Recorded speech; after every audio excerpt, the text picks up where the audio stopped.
ሰላም ጤና ይስጥልን የፋና ፖድካስት ቤተሰቦች ወቅታዊ ዝግጅታችን ጀምሯል። በዛሬው ወቅታዊ ዝግጅታችን እንወያይ ይዘንላችሁ የቀረብነው ጉዳይ ሰሞኑን ጠቅላይ ሚኒስትር ዶክተር አብይ አህመድ በቄለም ወለጋ ምዕራብና ምስራቅ ወለጋ ዞኖች ተዘዋውረው የተለያዩ የልማት ስራዎችን ጎብኝተዋል። በዚህ ዙሪያ ውይይት ለማድረግ እዚህ ስቱዲዮ ባልደረቦቼ ለቃቸው ኃይለ ማርያም እንዲሁም ሰራዊት ሸሎና እኔም ቴዎድሮስ ሳህለ ተገኝተናል። እስከ ፕሮግራማችን ፍጻሜ አብራችሁ ትዘልቁ ዘንድ እጋብዛለሁ። እንኳን ደህና መጣችሁ ባልደረቦቼ። እንግዲህ ያው ሰሞኑን ጠቅላይ ሚኒስትር ዶክተር አብይ አህመድ ስራ በጣም በዝቶባቸው አይተናል።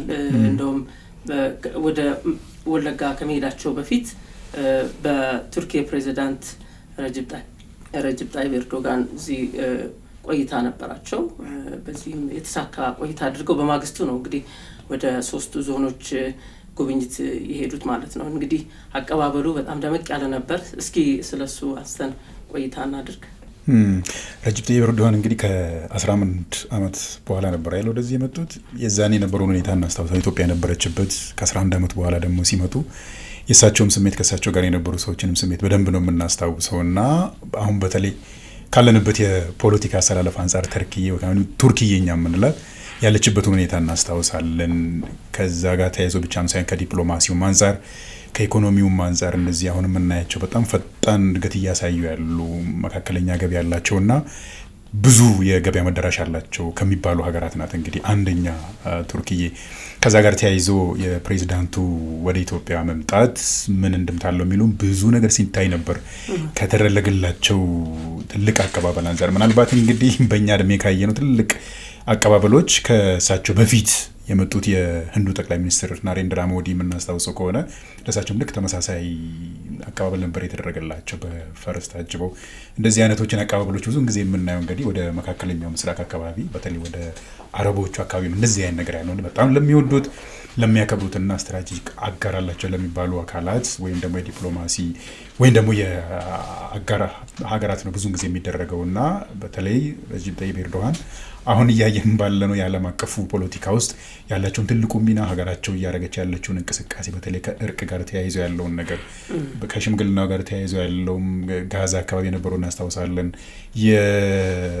ምንድነው የራሻና የዩክሬንን ችግር ለመፍታት የሄዱበትን መንገድ እናስታውሳለን። አፍሪካ ውስጥ ሰላምን ለማምጣት የሚያደርጉት እንቅስቃሴ እናስታውሳለን።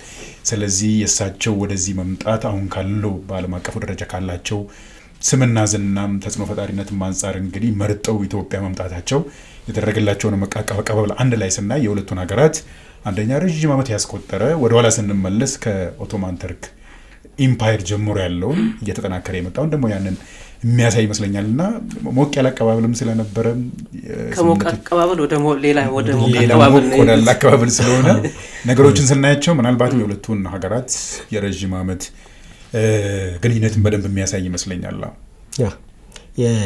ያው ይሄ አጠቃላይ እንግዲህ የመደመር መንግስትን አቅጣጫ ያሳዩ ናቸው። በዲፕሎማሲ እንደገና በአገር ውስጥ ያለውን የልማትና የሰላም መስመሮችን ከማስተካከል ለውጥን ከማምጣት አንጻር ያለው ነገር ሁለቱንም ያገናኘ ነው። ያው በዲፕሎማሲ ረገድ በብዙ በጣም ውጤታማ ጉዞዎችን እየሄድን ነው። በዚህ በኩል ደግሞ በአገር ውስጥ በሚናደርገው የልማት ስራዎች የመልካም አስተዳደር ስራዎችም ጥሩ እየሄድንበት ነው እና የውጭውንም እንደዚህ እየተገናኙ እንደገና ደግሞ የአገር በየአካባቢ በየክልሎቹ የሚደረጉ ልማቶችን ደግሞ ቀርቦ ማየት ያሉት ስኬቶች ምንድናቸው፣ እንደገናም ደግሞ መሟላት ያለባቸው ጉድለቶች ምንድናቸው የሚለውን መሪ ወደታች ወርዶ ሲመለከት ጥሩ ለውጥ መዘገባልና ለዚህ ይመስለኛል ነው። በዚሁም ወዲያው ጨርሰው ወዲያው ነው የሄዱት። ደግሞ ወደ ህዝብ ሲቀርብ ያለውን እንቅስቃሴውን የሰውን ደስታ የህዝቡን ደስታ ማየት ይቻላል። አቀባበሉ ድምቅ ያለ ነበረ።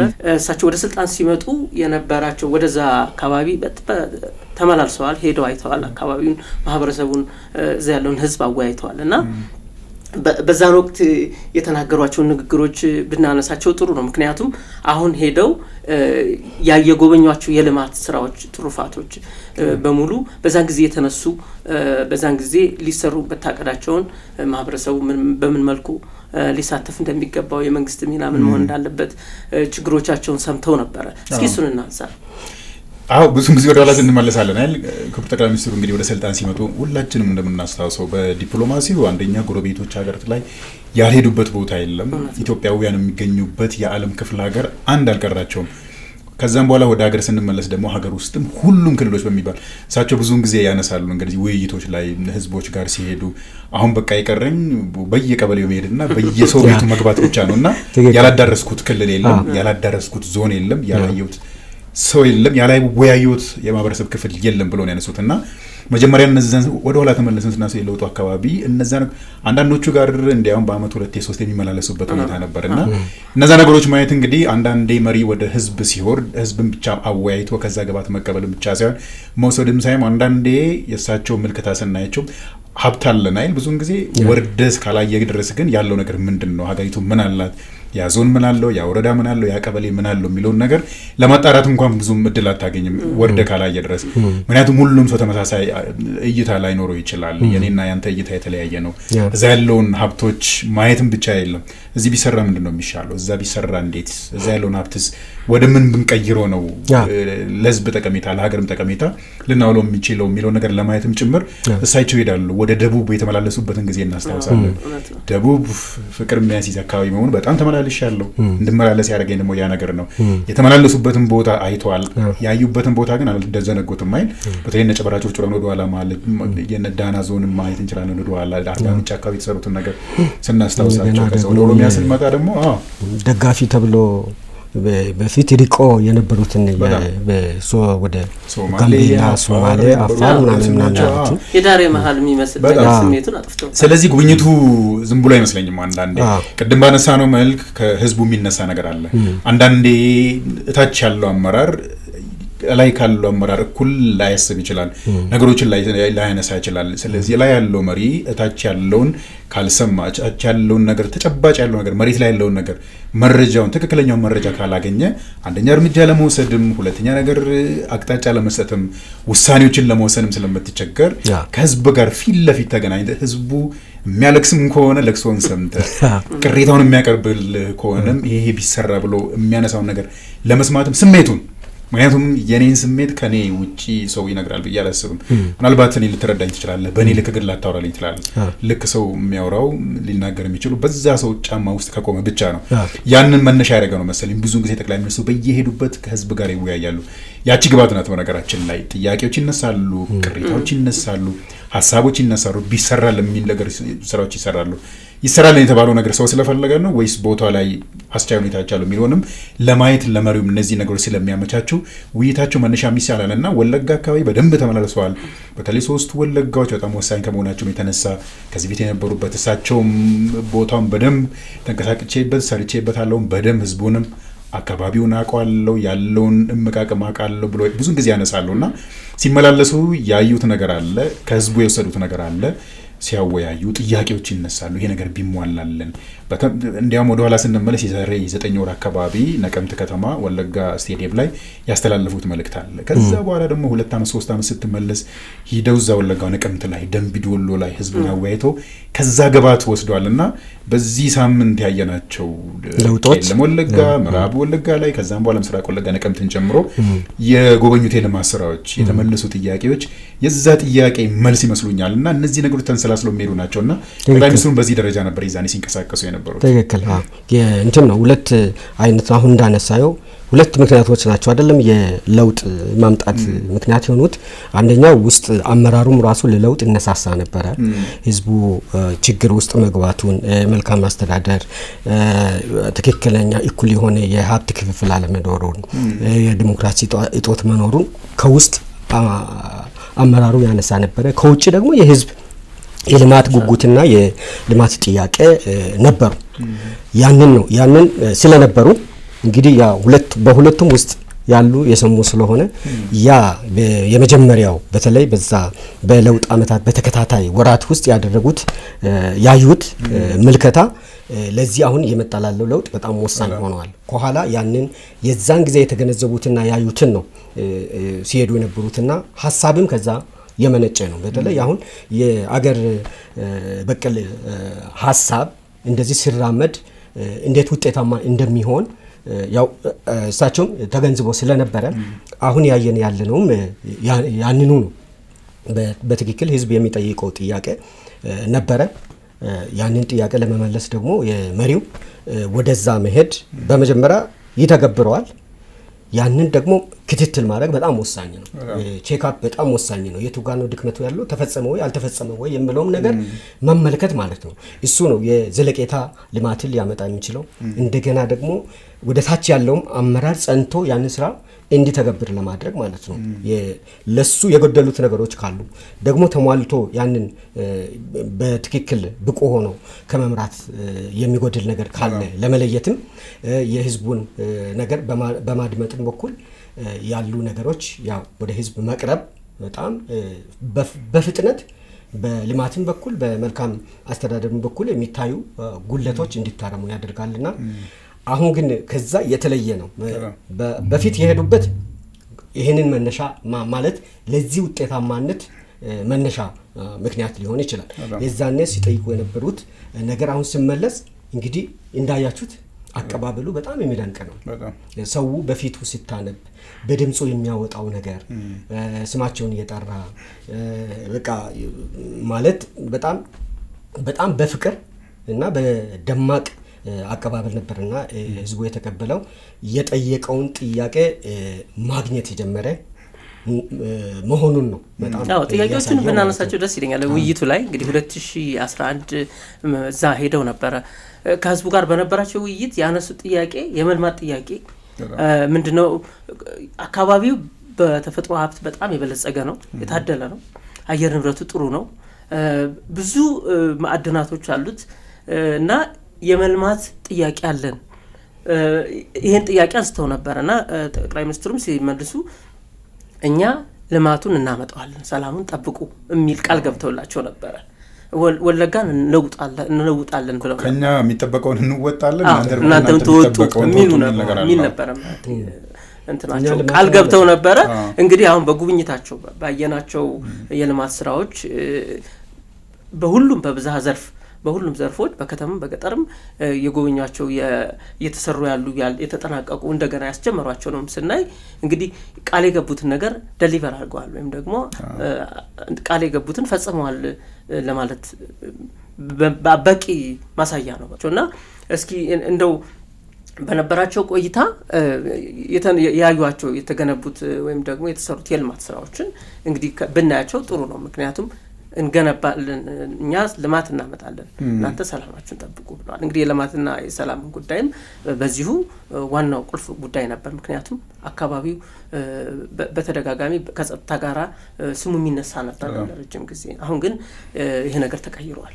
እስኪ ይሄንን አንስተዋል። እንግዲህ ጠቅላይ ሚኒስትሩ ከዚህ በፊትም ሲሄዱ የነበሩት ህዝቡም ሲያነሳ የነበረው ሁለቱ ዋና መሰረታዊ ጉዳይ ነበሩ፣ የሰላም ጉዳይና የመልማት ጥያቄ። እሳቸው ብዙ ጊዜ ተደጋጋሚ ያነሳል። ብዙ ጊዜ እናያለን መንፈሳዊ ቅናት የምንለው ወይም ደግሞ አዎንታዊ ቅናት የምንለው ሌላ ቦታ እየለማ ሌላ ዞን እየለማ ሌላ ክልል እየለማ እኔ ለምን አለማ የሚል ህዝብ ይጠይቃል። ያንን ለማድረግ ግን እነዚህ አስቻይ ሁኔታዎች ያስፈልጋሉ። ልማትን ዝም ብላ አታመጣም። ከሁሉም በላይ የፈለገ ሀብት ቢኖር የፈለገ ወርቅ ላይ ብተኛ የፈለገ ወርቅ ላይ ብትሄድ ግን እነዛን ነገር አውጥተህ ለመጠቀም ሰላም በጣም ወሳኝ ነውና ቅድም እንዳለው እዛ አካባቢ በጣም እምቅ አቅም አለ። እንደፈለክ እንዲያውም ይባላል ላይ ወለጋ ስትወርቅ ወርቅ ነው ስትወርቅ የምታነሳው ቅቤ ነው ይባላል ላይ እነዛን ነገሮች ግን ለመጠቀም ሰላም ስላሌለ የተወሰኑ አመታት ስታነሳ ወደ ኋላ ስትመለስ አካባቢ ላይ የነበረው የሰው ኢሜጅ አለ። አዲስ አበባ ላይ ቁጭ ብለህ ስለዛ ስታስብ እዛ የነበሩ ትላልቅ አመራሮች የብሔራዊ ባንክ ገዢው ኢዮብ ተካልኝ ያነሱትን ነገር እናስታውሳለን። የጠቅላይ ሚኒስትሩ የምስራቅ አፍሪካ ጉዳዮች አማካሪ የነበሩትን አቶ ጌታቸውን እናነሳለን። አዲስ አበባ ቁጭ ብለን ወለጋን ስናስብ የነበረው የተሰጠው ስም ትክክል አልነበረም፣ ነገሮች አሉ፣ የተበላሹ ነገሮች አሉ ብሏል ጠቅላይ ሚኒስትሩ ራሳቸው። እነዚህ ነገሮች እንግዲህ ወደ 5 ዓመት 6 ዓመት ወደ ኋላ ስንመለስ ትናንሽ ነገር ኮሽታዎች አሉ እዛ አካባቢ ትንሽ የሚመስል ነገር ግን ወለጋ አካባቢ ያለውን ትልቁን አቅም ከዞኖቹ አልፎ ከኦሮሚያ ክልል አልፎ እንደ ሀገር ጭምር ብዙ እምቃቅም ያለና ለሀገር የሚጠቅም ጉዳይ እንዳይወጣ ግን አድርጎታልና እነዛ ነገሮች በተደጋጋሚ እነሱ ነበር። ለምን እኛ ጋር ልማቱ አይመጣም? ኮሪደሩን እንኳን አይተናል። አዲስ አበባ ላይ ኮሪደር እንደዚህ አበባ መስላ እኛ ስለምንድን ነው የማይለው? እኛ ጋር ለምን አይመጣም ብሎ ህዝቡ ይጠይቃል። በጣም ስናነሳቸው የነበረው ሰላም ያላቸው አካባቢ የለሙ ልማቶች ስናይ የተመረቁ ፕሮጀክቱን ሲያይ እዛ አካባቢ ያለ ህዝብ ይጠይቃል። ብዙ ጊዜ እሳቸው ሲመጡ ለምን ዩኒቨርሲቲ አይሰራልንም? ለምን ሆስፒታል አይሰራልንም? አስፓልት ደስ የሚል አስፓልት እንፈልጋለን። ብዙን ጊዜ እንደ መነጋገሪያ የሚሆነው እንደዚህ ኢንዱስትሪ ፓርኮች እናያለን። አዳማ ጨምሮ ደቡብ ላይ አለ፣ ትግራይ ክልል ስቴት አለ፣ አማራ ክልል አለ።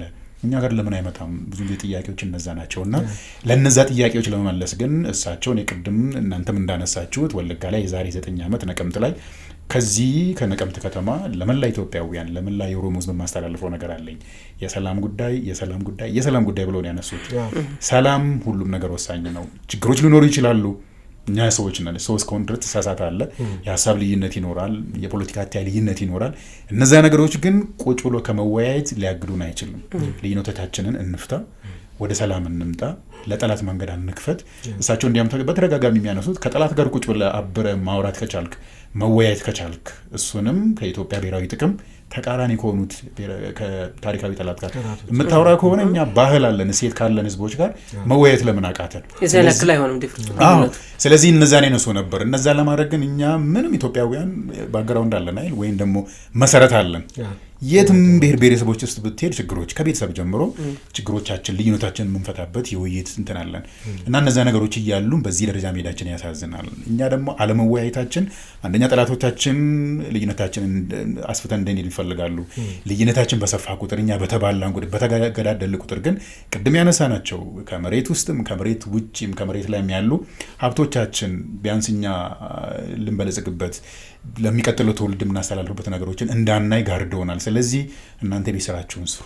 ቅድም አንተ እንዳልከው የቤት ስራችሁን ስሩ፣ እኛ የቤት ስራችንን እንወስዳለን ብሎ ይዛኔ እኔ ያስታውሳለሁ ደምቢ ዶሎ ላይ እሳቸው መሰረተ ልማት በተለይ የአስፓልት መሰረተ ልማትን ወደ የዛሬ ቅድም እንዳልኩ 6-7 ዓመት እዛ ሲሄዱ ወደ 24 ቢሊዮን ብር የሚገመቱ የመንገድ ትራንስፖርት የመንገድ መሰረተ ልማቶች ነበሩ።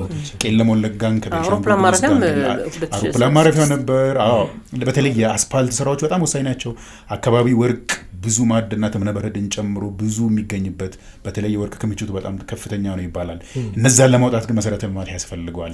መሰረተ ልማቱን ቄለም ወለጋን ከሌሎች ወለጋዎቹ ጋር ቄለም ወለጋን ከቤኒሻንጉልና ከጋምቤላ ጋር ከዛ እስከ ሱዳን ሊሄድ የሚችል መሰረተ ልማት ቢያንስ ጠቅላይ ሚኒስትሩ በተገኙበት 24 ቢሊዮን ብር የሚያወጣ መሰረተ ልማት ነበር። በተለያዩ የሰላም ችግሮች ግን ያ ነገር አልሆነም። ስለዚህ እንቅስቃሴዎች ነበሩ እና እኛኝን ነገር የቤተሰራችን እንድንሰራ ግን ሰላማችሁን አስጠብቁ፣ ሌላው ቀላል ነው ብለው ይዛኔ ቃል ገብቶ ነበርና ቃል በተግባር ያለ የተባለው ህዝቡ ልማትን ይፈልጋል። ልማትን እንዲመጣ ግን ሰላማችሁን አምጡ፣ ከዛም በኋላ እኛ ሌላውን ነገር እንወስድበታለን ተባለ። ከዛም በኋላ ትላንትና በቀደም ለትም ያየናቸው እነዚህ የተመረቁት በተለይ ከቄለም ወለጋ ላይ የጀመረው ቄጦ የመስኖ መሰረተ ልማቱን ከዛም በኋላ ደግሞ ወደዚህ ስንመለስ የገጠር ልማት ስራዎችን እናያለን። ከዛ ደግሞ ወደ ምዕራብ ወለጋ መተን ደግሞ የካፒ እንትናል የወርቅ ቱሉ ካፒን ማንሳት እንችላለን። በጣም ትልቅ የወርቅ እንትን ያለበት። ወደ ነቀምት ስንመጣ ደግሞ እዛ በፊት ሳንደርስ የአርጆውን ማንሳት እንችላለን። ነቀምት ከመጣም በኋላ ደግሞ ወደ 30 በጣም ትልቅ ብዙ ቢሊዮን ብር የወጣበት ትልቁን የምግብ ማቀነባበሪያ ማንሳት የኢንዱስትሪ ፓርኩን ወደ 30 ቢሊዮን ብር የሚወጣ እነዛን ሁሉ ስታያቸው አንደኛ ሀብት አለ። ያንን ሀብት ለመጠቀም መንግስት የፈለገበትን ህዝብ እንዲደርስ ያደረገውን እና ሁለቱም ተሰላስለዋል። ህብረተሰቡ የቤት ስራውን ሰራ፣ ቃል የተገባለትን የቤት ስራውን ሰራ፣ ሰላሙን አመጣ። መንግስት ደግሞ በዚህ በኩል የቤት ስራውን ሰራ እና ብዙ ጊዜ ጥያቄ ይጠይቃል። አባቶች በብሂል የሚያነሱት አለ፣ የሰላም ዋጋዋ ስንት ነው? የሰላም ዋጋ ተመን የለውም፣ ፍሬዋ ግን ጣፋጭ ነው። ስለዚህ የወለጋ ህዝብ የሰላምን ፍሬ ጣፋጭነቷን ያጣጣመበት መሆኑን ያየናቸው ቄለም ወለጋ ላይ ምዕራብ ወለጋና ምስራቅ ወለጋ ላይ ነቀምት ጀምሮ የታዩ የልማት ፕሮጀክቶች የዛ የሰላም ጣፋጭነትን ፍሬዋ መታያ ሆነና ፕሮጀክቱን ስናያቸው እንግዲህ ዝም ብሎ ፕሮጀክት አይደሉም። በጣም ትላልቅ ከሀገር ኢኮኖሚ ጋር የሚገናኙ ከስራ ዕድል ፈጠራ ጋር የሚገናኙ ያሉትን ሀብት ከማውጣት ጋር የሚገናኙ ከመሆናቸውም አንፃር ካሁን በኋላ ነው እንግዲህ የእነሱን ጥቅም እያላቸው የምንሄደው። ስር ከስር እንግዲህ ምን አመጡ የሚለውን ነገር እኛ የምናየው ነው የሚሆነው። የሚያመጡ ናቸው ባይዘው የሚያመጡ መሆኑን የሚታወቀው ምንድነው? አንድ አካባቢ ላይ የስራ ዕድል የሚፈጠረው እዛው የህዝቡ የሚፈጥረው አለ። የሚፈጥረው ምንድነው? አንደኛው ሰላሙን ካረጋገጠ በኋላ ሁሉም ሰርቶ መኖርን ይሻል። በተፈጥሮ የሀሳብ ልዩነት የትጋት ልዩነት ካልሆነ በስተቀር ሰው ሰርቶ መኖርን ይሻል። አሁን ምንድነው ያሁን የሚያሳየው ወደሱ ቀርቦ ሰውን ሊያሳትፍ የሚችል ኢንዱስትሪዎች የሚመጡ ከሆነ እንደገና ደግሞ እዛ ያለው አርሶ አደር ከሆነ አርሶ አደሩ ማምረት የሚችልበትን ሁኔታ መፍጠር ከተቻለ ማለት ነው። አሁን አርሶ አደሩ ወቅቱን ጠብቆ ምርቱን የሚያመርት ነው በሁሉም አካባቢዎች ስናይ ማለት ነው። አሁን በዛ አካባቢ ላይ እንዴት የገጸ ምድር ውሃችንን መጠቀም አለብን፣ የከርሰ ምድር ውሃችንን እንዴት መጠቀም አለብን የሚለውን ወደ ተግባር የለወጡ የመስኖ ልማት ስራዎች ተጀምረዋል። የኦሮሚያ ፕሬዚዳንት ክቡር አቶ ሽመልስ አብዲሳ ያነሱት ነገር አለ። ባለፉት የለውጥ ዓመት 27 ዓመት ምናምን ብዙ ነገሮችን አጥተናል። እንደ ሀገር ብዙ ስብራቶች አጋጥመውናል። ማህበራዊ ስብራቶች፣ የኢኮኖሚ ስብራት፣ የፖለቲካ ስብራቶችን አይተናል። የኢኮኖሚውን እንኳን በትንሹ ብናይ እንደ ሀገር ያጋጠሙንን ስብራቶችን እንዴት እንላፋቸው ሲባል ወደ ኦሮሚያ ስናመጣው 3 አበይት ጉዳዮችን አጠናንና እዛ ላይ መስራት አለብን ብሎ አነሱ አቶ ሽመልስ።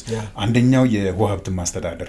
ወለጋ እንግዲህ አካባቢውን እንደሚያክሰው እኔ ብታነሳልኝ የዛ አካባቢ ሰው እንደሆነ ሰው ውሃ ወይም ደግሞ እነዚህ የውሃ አካላት ወንዞችን አመቱን ሙሉ የሚፈስበት ምንም ድርቅ የማታይበት ብዙ የአረንጓዴ ልማቶችን የምታይ ደን የተፈጥሮ ደን ያለበት ውሃ ግን ወንዝ ቤት ዳር እያለፈ ዳውን በሚቆይበት ነው። ስለዚህ የውሃ ሀብት ካለን አንደኛው እሳቸው ሲሆኑን ያሉት ውሃ ሀብትን ማስተዳደር ላይ ችግር ነበረብን፣ እዛ ማስተዳደር አለብን። እንዴት ነው የምናስተዳደረው የሚለውን የቄጦ የመስኖ ልማት መልሶታል። በመስኖ ለህዝባችን ማቅረብ አለብን። ዝም ብሎ ወንዝ ስለሄደ ሳይሆን እንዴት ነው ወደ ግብርና ልመለስ የሚችለው ነገር ያንን አሰብንበት። የውሃ ሀብታችንን መጠቀም ጀመርን፣ ማስተዳደር ጀመርን። ሁለተኛው ሰፊ የሚታረስ መሬት አለን፣ ግን መሬታችንን አንድ አልጠበቅ ነው አላረስንበትም፣ ለህዝብ ጥቅም አላዋለውም። ስለዚህ እንዴት እንንከባከበው፣ እንዴት እንጠብቀው? በአረንጓዴ አሻራና እነዚህ በተፋሰስ ልማት ላይ ያን በደንብ ሰራንበት። በቢሊዮን የሚቆጠር በአመት 2 በሚሰራ የተፋሰስ ስራ መሬታችንን ተንከባከብ ነው፣ ምርታማ እንዲሆን አደረግ ነው። ሶስተኛውንስ የሰው ኃይል ብዙ ነበረን። እነዚህ ሁለቱ እያሉ ውሃና የመሬት ሀብት የሚታረስ ሀብት እያለ የማይሰራ ሰው ካሌለስ ምን እናደርጋለን? ስለዚህ የሰው ሀብታችንን ምን አደረግን? ወጣቱ ስራ ፈጣሪ እንዲሆን ወደ ስራ እንዲገባ የስራ ባህሉ እንዲቀየር አደረግን። ሁለቱን እንደዚህ ካገናኘን በኋላ የሰው ሀብት ስንጨምርበት 3 አደረግ ነው። 3ቱ ተሰናሰሩና ባለፉት የለውጥ ዓመታት ተሰሩበት። አሁን ያየነውን ነገር አመጣና ያሉትና ስለዚህ ውሃ ያየን አሁን ተመሳሳይ ሀብት ያለበት ደቡብ ክልል ስትሄድ አሁን አረንጓዴ ነው፣ አመቱን ሙሉ አረንጓዴ ብሎ ነው የሚቀጥል ወንዝ ቤታችን እያለፈ ግን ስታስበው ከዛም በኋላ ወደ ሶማሌ ክልል ሂድ የሸበሌ ወንዝ እናስታውሳለን። የሸበሌ ወንዝ እያለ ግን እዛ በድርቅ ሰው ይጎዳ ነበር። ጤፍ እንኳን ስንዴ ማምረት የማይቻልበት ነበር አሁን ያለበት ሁኔታ። ስለዚህ ያለን ሀብት እንዴት ታስተዳድራለህ? ከዛም በኋላ መሬት እንዴት ታስተዳድራለህ? የሰው ሀብት እንዴት ላገናኘው የሚለውን ነገር ጠቅላይ ሚኒስትር ዶክተር አብይ አህመድ እንግዲህ በመደመር መንግስት መጽሐፋቸው ላይ የሚያነሱት ጥያቄዎች እነዚህ ናቸው። ለምን ደሃውንን ለምን ወደ ኋላ ቀረን የሚለው ጥያቄዎች እንደ ዓለም የሚባለው ከአፍሪካ ይባላል። ከአፍሪካ ኢትዮጵያ፣ ከኢትዮጵያ ደግሞ እያየናቸው በየክልሎች ስንሄድ ኦሮሚያ ያሉ ሀብት እያለ ለምን ስራ አጥ በዛ፣ ለምን ደሃ በዛ፣ ለምን የሚቸገር ሰው በዛ የሚለውን ጥያቄ ከጠየቀ በኋላ የቅድሞቹ 3ቱ ማገናኘት ብቻ ነው የሶስቱ ግንኙነት ወይም ደግሞ የሶስቱ መደመር ውጤት ነው መሰለኝ እነዚህ ያያናቸው ፕሮጀክቶች እና ከዛ አንፃር ነው የውሃ ሀብትን የምናይ የምንችለው። በዚህ አሁን ላነሳይ የፈለኩት ይሄንን የውሃ ሀብትን በትክክል ከተጠቀምክ መሬትን ምን አይነት ምርት ይለማል፣ የት ይለማል፣ የትኛው አካባቢ ላይ ምን ብናለማው ነው በምን ወቅት የሚለው አሁን ታሪክ ይሆነ አለን። መሬት ራሱ በፊት ዝናብ ጠብቀን የምናመርትበት ጊዜ እየቀረ ነው። ጠብቀን በየወቅቱ የትኛው ወቅት ላይ የትኛው ይወጣል የሚለው እናያለን። አሁን ለምሳሌ ትላንት ከጎበኙት አንዱ የሙዝ ምርት አይተናል።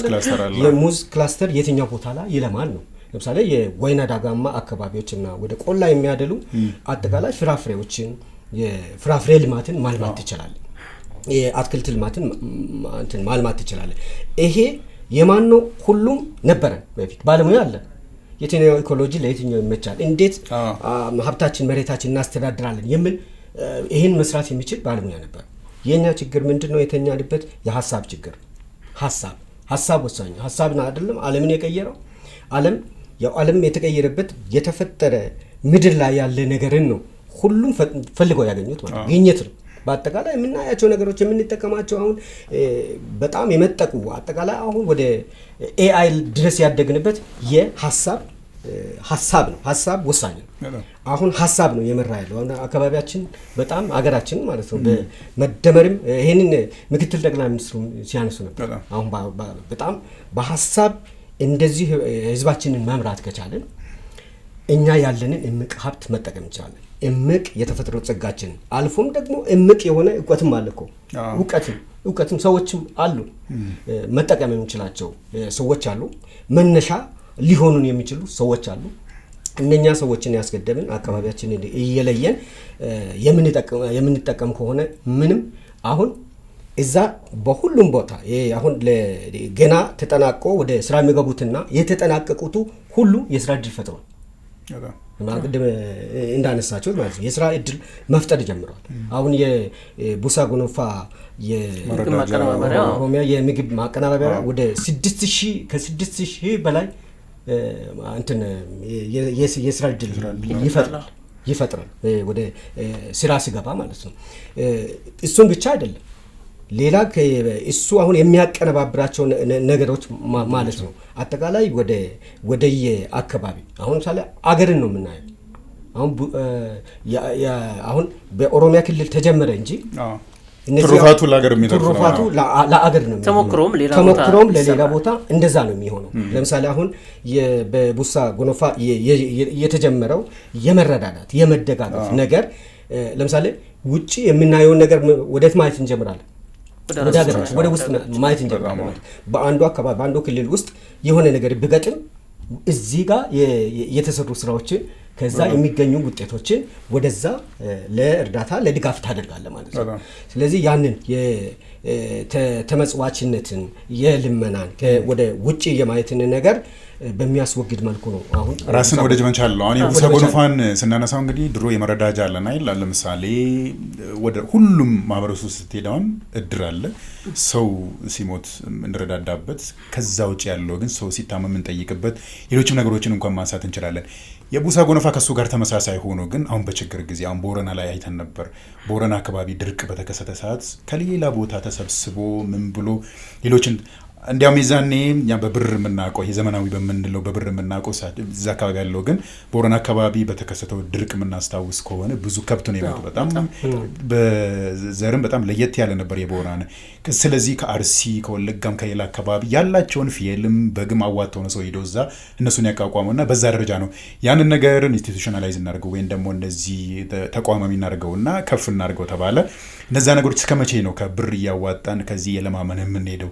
ስለዚህ ራሳችን እንችለን ደግሞ ቡሳ ጎኖፋ እርዳታ ብቻ ሳይሆን የእርሻ መሬት ይኖረውና በእርሻ መሬት ደግሞ ድሮ ከገበሬውም ይወሰዳል የተወሰነ በታሳም በኪሎም በሌላዎችም እየወሰድክ ወደ ተቸገሩ አካባቢ ነው የምታደርሰው። ቡሳ ጎኖፋ ግን ተቃዋሚ ከሆነ በኋላ እንዴት እናደርገው የሚለውን የራሱን የግብርና የራሱን እርሻ ጀመረ። ከዛ እርሻ የሚገኘው ደግሞ ዝም ብሎ ጥሬውን ብቻ ለተቸገሩት ከመስጠት ደግሞ ወደ ማቀነባበሪያ እንዴት እንቀይረዋለን? እሴት ተጨምሮበት እነዛን ነገር እየወሰድከው ስትሄድ እያስፋፋው ስትሄድ ቅድም ያነሳናቸው ማህበራዊ ሴትም አላቸው። መንግስት እየተከበረ ያለውን ደግሞ እነዚህ የኢኮኖሚ ሪፎርሞች ጋር ስናይ ከታች ከቄለም ወለጋ ከደምቢዶሎ አካባቢ የቄጦ መስኖ ልማትን ስናነሳ እየወሰድነው ከግብርና ጋር እያያዝነው ስንሄድ ወደዚህ ስንመጣ ደግሞ የአርጆ ድዴሳ ማንሳት እንችላለን። የወርቅ ልማቱ ማንሳት እንችላለን። ለማዕድን የተሰጠውን ትልቁ የኢኮኖሚ ሪፎርም አንደኛው ሌላ ትሩፋት የቱሪዝም እናነሳለን። ነቀምት ላይ የተሰራውን የሶርጋ ኢኮሎጂ ማንሳት እንችላለን። ሶርጋ እንግዲህ የነቀምት ልጅ እንደመሆኔ ሶርጋን በደንብ አውቀዋለሁ። ከዚህ በፊት ልጁ ነን ተመላልሰን ያየንበት ትልቅ ሐይቅ በጊዜው ተመሳሳይ ከምን አይነት ይዘት አለው መሰለ ከወንጪ ጋር ወንጪ በተፈጥሮ ምንም ነገር ሳትጨምርበት እንደዚህ ልጎበኘው የምችለው ነበር። ሶርጋም ተመሳሳይ ይዘት አለው። አንደኛ ተፈጥሮ ደን ያለበት ነው። ተፈጥሮ ደን ከቦት ያለ በፈለክበት ሰዓት የምትዝናናበት ነው። ቄጠማዎች አሉ እዛ አካባቢ። ትንሽ ነገር ግን ልክ ወንጪ ላይ እንደተሰራው ትንሽ ሎጅ ቢጨመርበት ማደሪያ ቢጨመርበት ቱሪስቶች ሄደው አይተው የአካባቢ ሰው አይቶ መሄድ ብቻ ሳይሆን እዛ ቆይቶ ደግሞ አርፎ እዛ አካባቢውን ያለው ነገር እንዲያይ ለማድረግ የተጀመሩ ስራዎችን የማደሪያ ቦታዎች የሎጆች መሰራት ስታየው ራሱን የቻለ ሌላ ሴት ይሰጠዋል። እና ከነቀምት እኛ ልጅ እያለን የዛኔ 6 ኪሎ ሜትር ነበረች። ምንም ነገር ሳታውቀው ነው በእግር የምትሄደው። አሁን ባጃጅ አለ። መንገዱ ደግሞ ቀጥታ ወደ ቄለም ወለጋ ወደ ምዕራብ ወለጋ የሚወስድ አስፓልት ዳር ስለሆነ ዝም ብለህ በእግር ወጣት ከሆንክ በእግር 6 ኪሎ ሜትር ምንም አይደለም። አሁን አባቶቻችን ገጠር አካባቢ ያሉ ስንት ኪሎ ሜትር እንደሚሄዱ እናውቃለን። ስለዚህ አሁን እነዛ ነገሮች ስታስተሳሰራቸው እንደ ሀገር የተያዘውን የኢትዮጵያ ኢኮኖሚ ሪፎርም አንዱ ግብርና ላይ ብቻ መንጠልጠል የለበትም። 5ቱ ፒላር ተብሎ ደግሞ 5ቱ ምሰሶች ተብሎ ቅድም ያነሳናቸው ከግብርና በተጨማሪ ማኑፋክቸሪንግ እንዳለ ሆኖ አይሲቲው እንዳለ ሆኖ ከዛም በኋላ ቅድም ያነሳናቸው እነዚህ የማዕድንና የቱሪዝምን ብንጨምርበት ዓለም ወደዛም ስለሄደ ዱባይንና ሳውዲ አረቢያ ማንሳት እንችላለን። እኛ ደግሞ ተሰጥቶናል ሀብቱ እንደዚሁ ዱባይንና ኤሚሬቶችንና ሳውዲ አረቢያን ስናያቸው የራሳቸውን ተፈጥሮ ሀይቅ ሰርተው እንደ አዲስ ሰርተው ነው እነሱን ለቱሪዝም እያበቁ ያለማችን መዝናኛ ቦታ ነው። እንደዚህ የተሰጠን አካባቢ እንደውም ተፈጥሮ ለኛ ያደላ ነው የሚመስለው። ስለዚህ አሁን ወንጪ ዝም ብለህ ስታየው ምንም ነገር ሳይሰራ ማየት ይችላል። ከዛም በኋላ ወደ አርባ ምንጭ ስትሄድ ተፈጥሮዎችን ፏፏቴዎችን ስታያቸው ፈጣሪ ለራሱ ሰርቶ ያስቀመጠውን ሰው የሰራው የሚመስሉ ነገሮችን ስታያቸው ውጭ ሀገር ሄደህ የትም አታገኘው። ወደ ወለጋ ስትሄድ ብዙ ፏፏቴዎችን ታገኛለህ። ከዛም በኋላ አሁን በገበታ ለትውልድ እየተሰሩ ያሉ ትግራይ አካባቢ ስትሄድ የጋራልታን ማንሳት ትችላለህ። በቀደም ላይ የተመረቀውን የሸበሌን ስታነሳ፣ ጎርጎራን ወደ ጎንደር ሄደን ስናነሳ፣ ጅማን ብናነሳ ሁሉም ቦታ ተዳርሷል። እነዛን ስታስባቸው ኢትዮጵያ አሁን እያሰበች ያለችው ቅድም ያነሳናቸው የኢኮኖሚ ሪፎርሙን አንደኛ የሚደጋገፉ ናቸው። አንዳንዴ ብዙ ሰዎች ሊያነሱ የሚችሉት ስናይ ሪዞርት ብቻ ሊመስለን ይችላል፣ ለዛ አካባቢ ብቻ ሊመስለን ይችላል። እሳቤውን ግን ስናነሳው ተለቅ ያለና ሀገራዊ እንድምታም ያለው ሀገራዊ ጥቅምም ያለውና መንግስት ሎንግ ተርም ኢትዮጵያ የት መድረስ አለባት አሁን አንስተናል። መንግስት ባስቀመጠው 3 ፌዞቹ 2018 የኢትዮጵያ የማንሰራራት ዘመን መጀመሪያ ተብሎ ተቀምጧል። ከዛም በኋላ 2023 አካባቢ ኢትዮጵያ እንደ ዓለም የመድረስ አለባት የአፍሪካ የብልጽግና ተምሳሌት እናረጋታለን ነው። 2040-50 ላይ ደግሞ ከዓለም ሀገራት 5 ትላልቅ ኢኮኖሚ ካለ ኢትዮጵያ መግባት አለባት፣ 10 ካለ ኢትዮጵያ እዛ መግባት አለባት። እነዛ ሊደግፉ በሚችሉ ደረጃ ነው እንግዲህ ወለጋ ላይ የሚያየ ነው፣ ሌሎች ክልል ላይ የሚያየ ነው። እና አንደኛ ነገር መሰራትን ብቻ ሳይሆን በፊት እነዚህ የልማት ስርጭቶችን ስናያቸው የተወሰነ ብቻ የኢኮኖሚ እንቅስቃሴዎችን ስናይ የተወሰነ ብቻ ምን ነበር። ቅድም እንዳነሳናቸው የቱሪዝሞችን ብናይ የኢኮኖሚዎችን ብናይ ግን ሁሉም ክልል በሚመስል እስካሁን ድረስ ያየናቸው ክልሎች ሁሉ ላይ ተደርሷል ማለት ይችላል። ከዛም በኋላ ጋምቤላ ይዳረስ፣ አፋር፣ ሶማሌ ሀብት ያለበት ሁሉም እየታየ ነውና ሁሉም የኢትዮጵያ መሬቶች ሁሉም ቦታዎች ሀብት ናቸው። ግን እነዛ ሀብቶች አሁን ታይቷል። አዋራቸውን እያራገፍን ወደፊት እንቀጥላለን ያለ የተባሉ እነዚህ እየተሰላሰሉ ነው እንግዲህ እየሄዱ ያሉት። የወለጋ ላይ 3ቱ ላይ የሚታየውም እነዛን ነገር ነው የሚያሳየው። ከዚህ ጋር በተያያዘ የገጠር የከተማውንም ነገር ማየት ያስፈልገናል። ምክንያቱም እንግዲህ 80% አካባቢ ከመቶ የሚሆነው አካባቢ ህዝባችን የሚኖረው በገጠር ነው። እንግዲህ የከተማና የገጠር ኮሪደር ስራ እየተሰራ ነው በሰፊው። ከተሞቻችን እንግዲህ ከአዲስ አበባ እንደ አፍሪካ ህብረት ዋና መቀመጫነት ገጽታዋ በጥሩ ሁኔታ አህጉሩን በሚመጥን ሁኔታ እየተሰራች ነውና እየተዋበች መጣለች። አሁን ብዙዎቹ የአፍሪካ መሪዎች እዚህ ለስብሰባ መተው ካሁን በፊት የሚያውቋት እየተደነቁ ነው። እንዴት ባጭር ጊዜ እንዲህ ሊለወጥ ቻለ?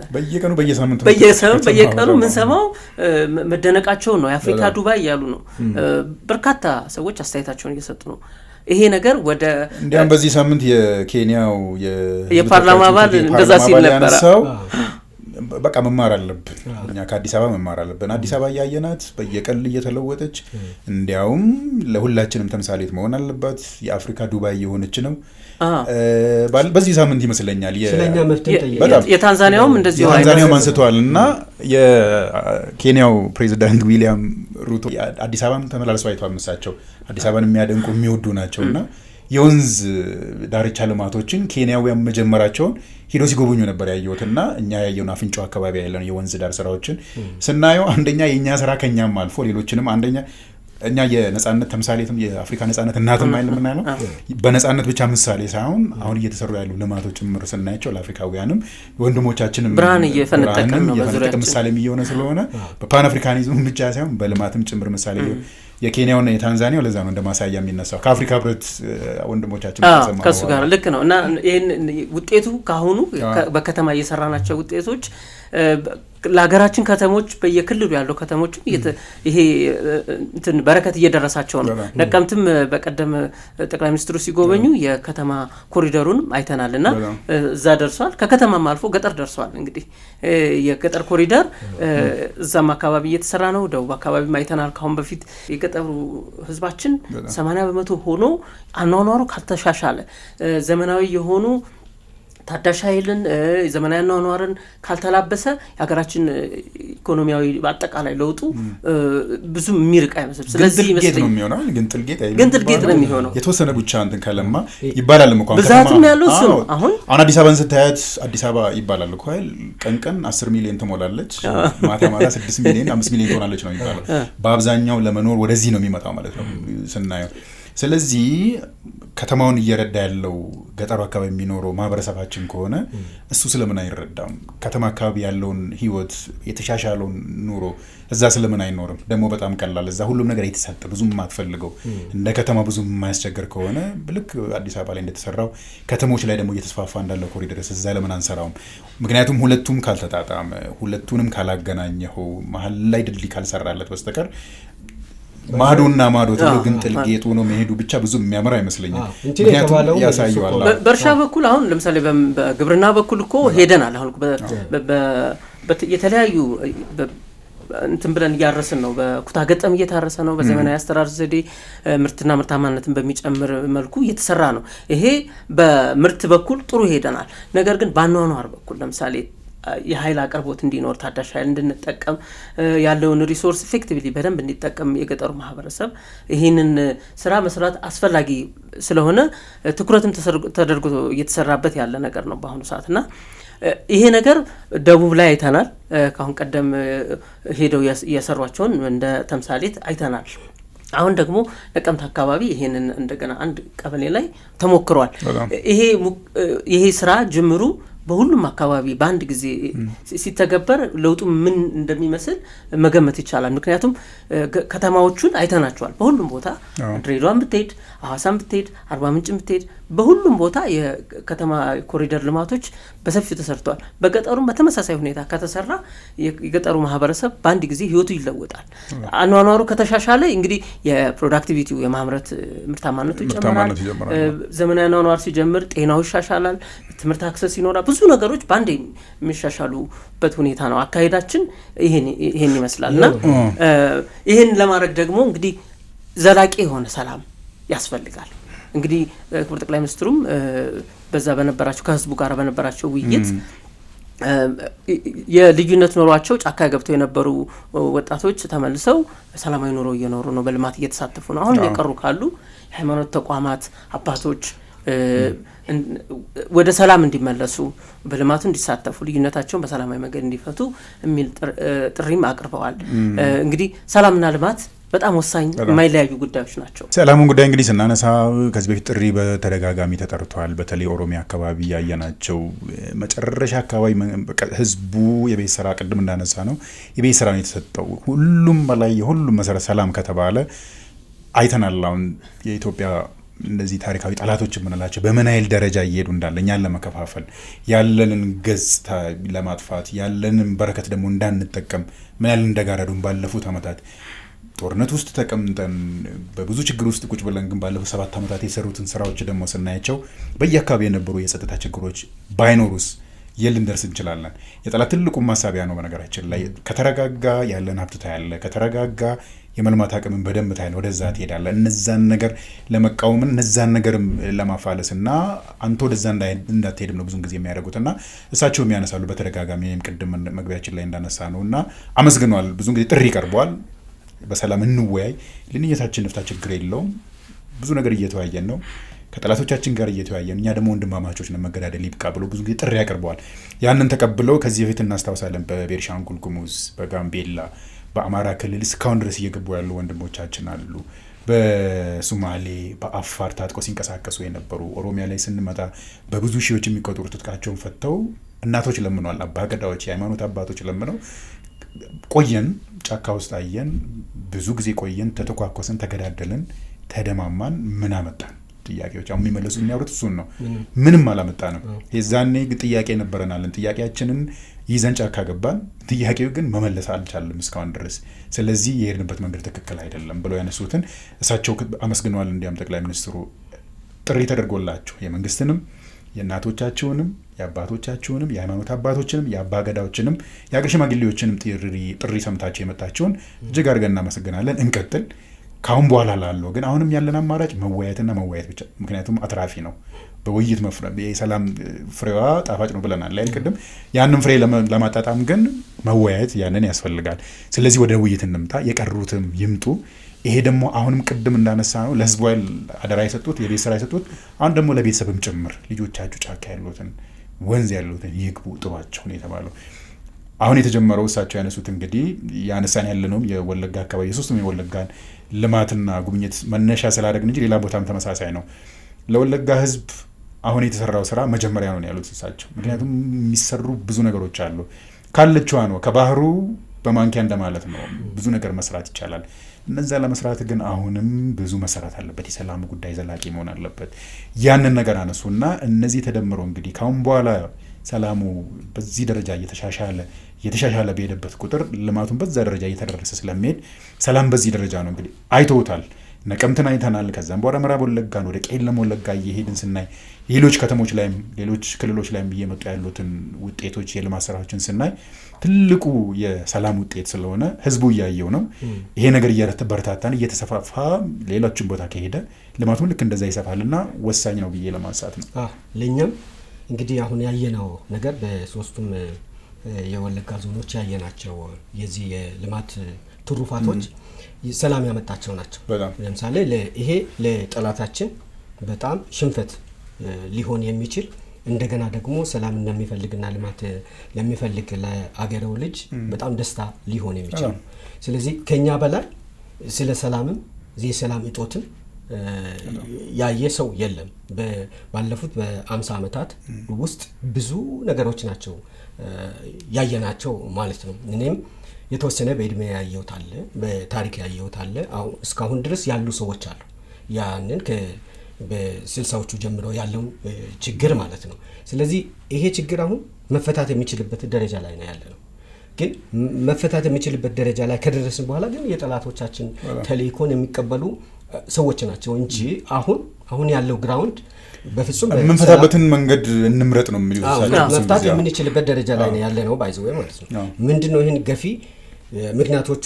የውጪ ጣልቃ ገብነት ነው። ሁለተኛ የግለሰቦች የግል ፍላጎት አለ። ለአገሬ ከሆነ ምንም የመረረውን ነገር ቁጭ ብለህ መታየት አስተካክላለ። የትኛውም ቢሆን የሰው ነፍስ ነው አይደለም ዋናው። አባቶቻችን ቅድም ስታነሳ እንደነበርከው ሁሉንም ሲፈቱ ነው የነበሩት። ወደ ፍርድ ቤት አይሄዱም።